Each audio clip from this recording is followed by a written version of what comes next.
You're gonna have a ball with today's movie. Literally. Welcome to Sick Flicks, where I take a deep dive into the cinematic sewer to help you embrace your inner gore geek. I'm Mike Bracken, aka the Horror Geek, and today we're tackling Don Coscarelli's wildly entertaining Phantasm II. Released in 1988, Phantasm II is a marked departure from the first film in the series. Reggie, Bannister, and Angus Scrimm returned, but Universal's involvement meant Coscarelli had to contend with studio input and interference. The downside to working with Universal was that they put us through their audience research program. And so we had a number of screenings for a lot of folks who weren't necessarily Phantasm fans. As such, Phantasm II isn't nearly as trippy as the original, but this one's still a good time. But can the tall man deliver enough cadavers to fill 5 barf bags? Let's get to the gore and find out.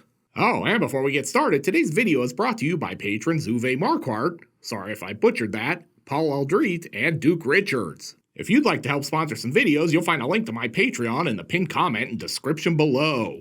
And now that we've taken care of that, let's get bloody. We fade in on this sweet title sequence. Hey guys, could you turn on the lights? We're starting the movie here.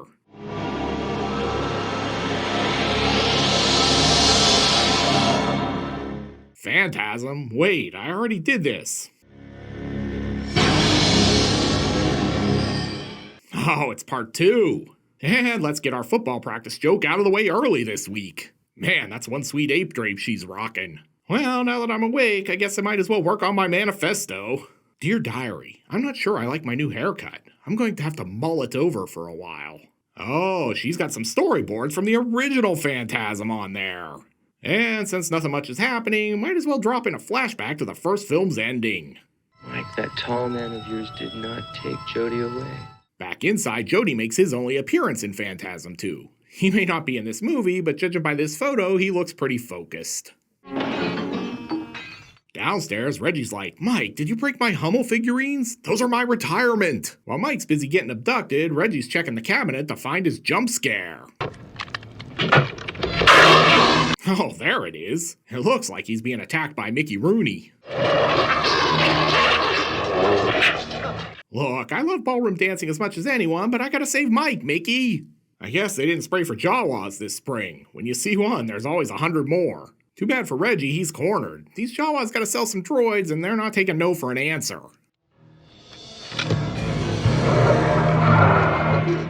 He makes a break for it and does his best John McClane impression. Now I know how a TV dinner feels. Then he beats this Jawa with a bat. I was gonna do some baseball bat puns here, but they all seemed hit or miss. Mike and Reggie flee, and then the house blows up. This is what happens when you light a match after I've had a big bean burrito for dinner.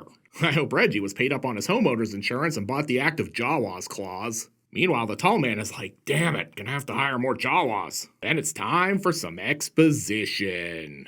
Destroys towns and plunders their graveyards to enslave the dead. Afterwards, we jump over here, and hey, that's not Mike. This is worse than when Dick Sargent replaced Dick York on Bewitched. I know you kids remember Bewitched only because I made some Agnes Moorehead jokes a few videos back. Actor Michael Baldwin, the original Mike, was replaced by James LaGrosse in the sequel at Universal's request. I think they did allow Michael Baldwin to audition, but they were pretty determined to get another actor in that role. They wanted a working actor to play the role of Mike. One of the actors who walked in before I cast James LaGrosse was Brad Pitt. According to legend, Don Coscarelli got to keep one of them and chose Reggie. Probably the right choice, all things considered. Anyway, he's like, I must be really crazy. I keep hearing this chick's voice in my head. Help me. Jesus, he's got a whole Greek chorus of voices in there. Just tell him what he wants to hear. Wait a minute, is his psychiatrist budget Tywin Lannister? Look, can we speed this up? I've got 7 kingdoms to run. And just like that, Mike's free. Be well, Michael. And remember, it was all in your imagination.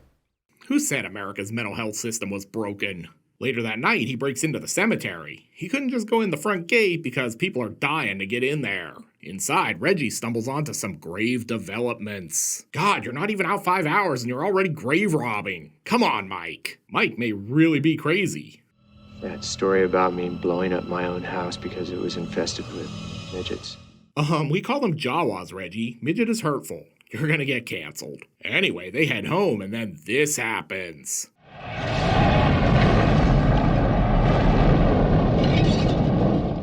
Man, what are the odds he had 2 houses explode? Guessing his insurance company is gonna run an investigation on this one.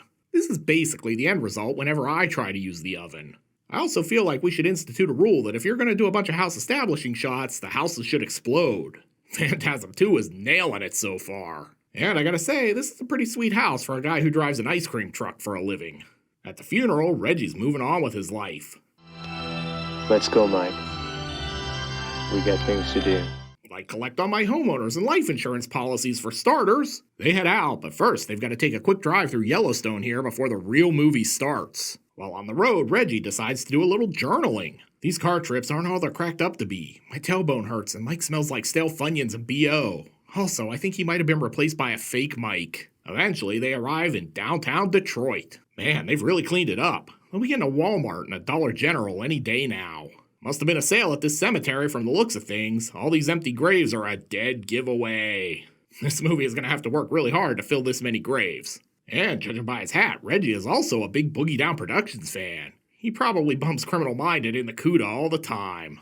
Alright, who took Judith Meyer's headstone? Fess up. With the graveyard a literal dead end, they head inside.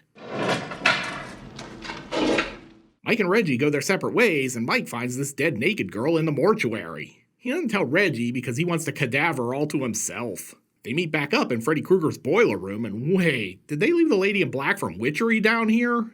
Oh wait, it's just the weird girl from earlier. Mike has questions, but she's basically a Go-Go's song at this point. Do you kids even remember the Go-Go's? Christ, I'm old. Then this happens. Come east if you dare. I'll be damned, it really must be Freddy's boiler room. Reggie's not having any of that, so he basically turns her into Bennings from The Thing. Man, she really lights up when you give her some attention. Also, I love a good fire pun. Then we jump over to Oregon for another funeral. Not gonna lie, I'm telling my grandkids this was wham. Hey, wait a minute, is that Roscoe from the Dukes of Hazzard conducting this funeral? And while Grandma's busy grieving, Liz heads out for some more voiceover narration. Damn. It's not a dream. Mike and Reggie, meanwhile, are like a Willie Nelson song. Hey, that trunk's not shut. Back at the church, the preacher's bored. Guess I'll just flask in the glory of the Lord. He's clearly drunk because he's about to stab this dead guy too. He's already dead, Roscoe. Jesus is like, knife one, man. Liz, meanwhile, has apparently found Tommy Chong's coffin, judging by this smoke. And apparently the tall man is made up of 95% honey mustard sauce. I taste delicious. This is the second movie in a row with Angus Scrimm tonguing things. I swear it was not intentional.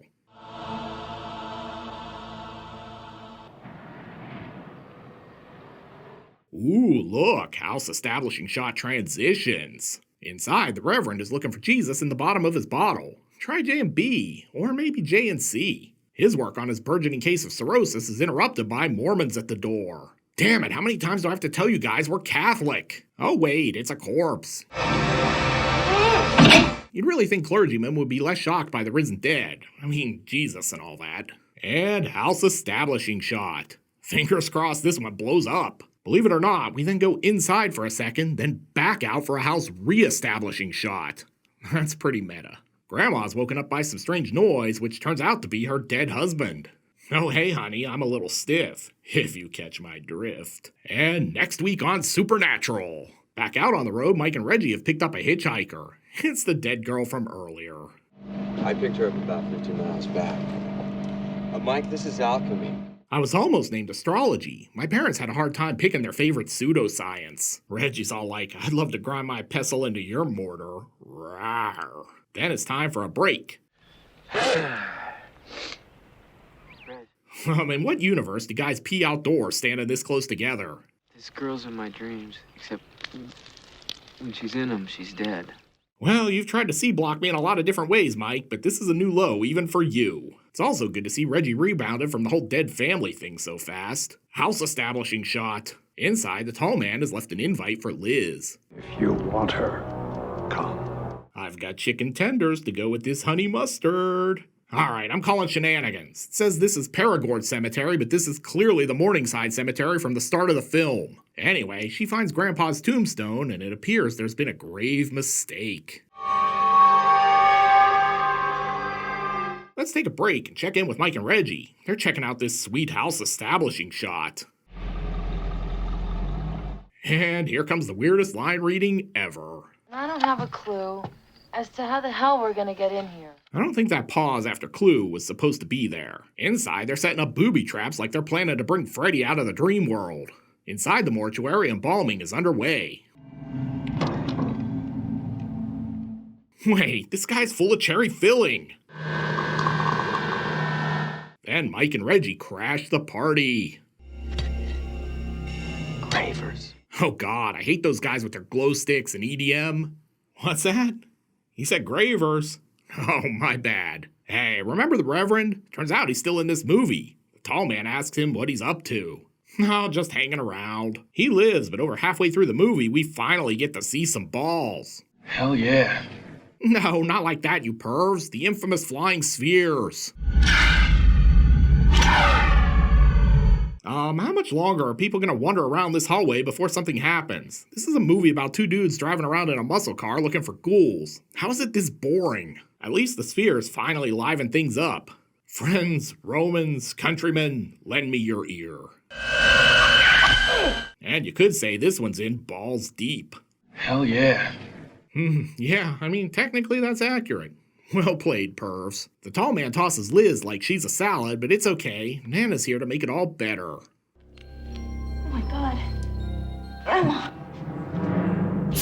She flees and then beats Grandma in the face with this pottery. Sorry, Nana, you earned that one. Out in the cemetery, she runs into Mike. This is a real plot hole. Back at the house, it's bedtime. Reggie's gonna get some action. Reggie hooking up with a chick young enough to be his granddaughter might be the most unbelievable thing in this entire movie. Later, with Mike and Reggie distracted, the tall man makes his move. You could say this is a real smash and grab. After a car chase, Reggie is triggered, so he's ready to start blasting with the 4-barreled shotgun. Shoot the fucker! But Mike's a terrible driver. So, Reggie's lost a house, a family, and now a car. That's a lot of insurance claims in short order. Fraud department is going to be all over him. Back at the mortuary, Liz is doing her best Harlan Ellison story cosplay. Props to you if you get that one. Back upstairs, Mike doesn't want to be left out of the cosplay action. This is his best Exterminator 2 homage. After some creeping around, Reggie finds the tall man's urine sample. I'm no doctor, but this dude probably needs to drink more water. The mortician is still at work. And don't miss the in-joke. Mr. Sam Raimi. This was his punishment for Spider-Man 3. Back upstairs, Reggie's spiking the punch. We've secretly replaced the tall man's urine sample with hydrochloric acid. Will anyone be able to taste the difference? Mike, meanwhile, is puzzled by these European wall sockets. What's it look like to you? Liz is about to find out how it feels to be a pizza in a brick oven, but she makes her escape by smashing this mortician right in the crotch.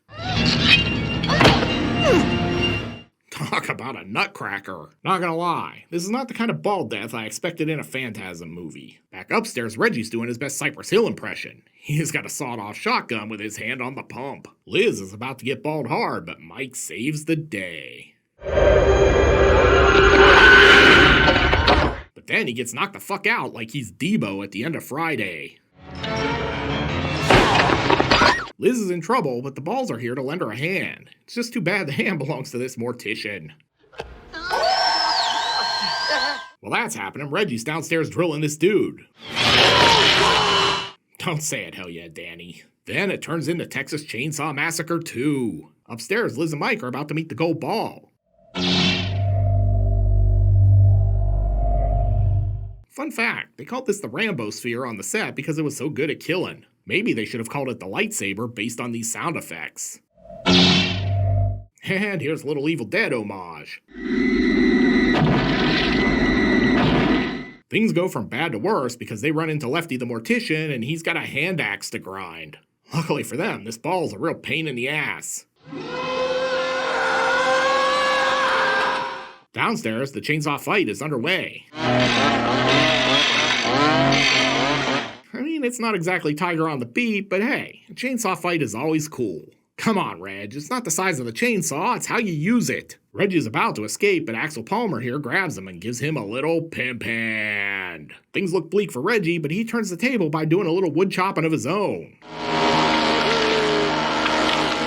If you catch my drift. He's not done, he's gotta blast these Jawas too. Chekhov's 4-barreled shotgun finally gets put to use. Hey, remember Alchemy? Yeah, she's still in this movie. Maybe her bangs will keep her on the straight and narrow. Back at the mortuary, they use the ball to open the doorway and find that weird room we saw in the first film.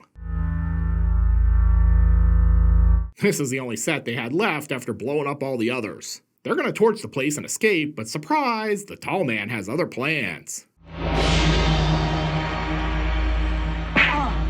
Reggie's just getting all the pimp hands at this point. Mike and Reggie wind up in the other dimension, and I think someone cranked up the saturation. The tall man's about to embalm Liz, but this ball has other ideas. Suck on this.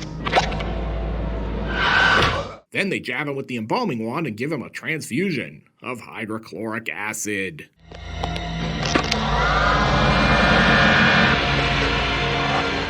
He's melting like a snowman on a hot day, and PruTube's not gonna let me show that without demonetizing me. Take my word for it though, he's like 90% honey mustard. They torch the place and Alchemy pulls up right in time. Kevin, come on, get in, let's go.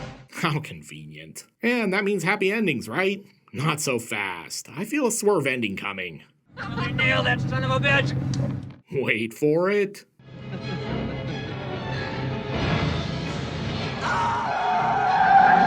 There it is. And Angus Scrimm isn't dead either. It's only a dream. No, it's not. And that's Phantasm II. The film had the lowest budget of all the movies Universal produced in 1988, but that $3 million makes it the highest budgeted film in the Phantasm series. Compared to the first film, Phantasm II is very different. Universal meddled quite a bit, insisting on the replacement of Michael Baldwin and that Coscarelli make a more narratively coherent feature than the first film. Hence all the voiceover. Honestly, Phantasm II shouldn't work at all. That it does is a testament to Coscarelli's talent and vision. But can Phantasm II fill 5 barf bags with weird yellow alien blood? Let's go to the gore card! In terms of gross anatomy, Phantasm II is pretty gooey, especially for a studio film. We have multiple ball deaths, multiple burnings, an amputation, chainsaw murder, shotgun blasting, and Angus Scrimm's meltdown at the climax. Those are just the high points. There's more than enough gore here to justify a 4 barf bag rating. Phantasm II is definitely a sick flick. Looking for more Phantasm? Then be sure to check out my review of the first film in the series. You'll find a link here on the screen during my outtakes. I'll meet you over there. Until next time, I'm Mike Bracken, aka The Horror Geek, bringing you all the splatter that matters. I'd like to thank my tongue and voice for mostly cooperating this week. That means fewer outtakes, though. Released in 1988, Phantasm II is a marked departure. The teleprompter is on speed today. You'd really think clergymen would be after a car chase. New throat. Downstairs, the chainsaw fight is underway. I mean, it's not exactly Tiger on the Beat, but hey. Downstairs, the chainsaw fight is God damn it. Cracking voice. The film had the lowest budget of all the movies Universal produced in 1988, but that $3 million, oh god, man, I cannot read. Come on, man, we were so close to the end, and now we're gonna fumble at the goal line.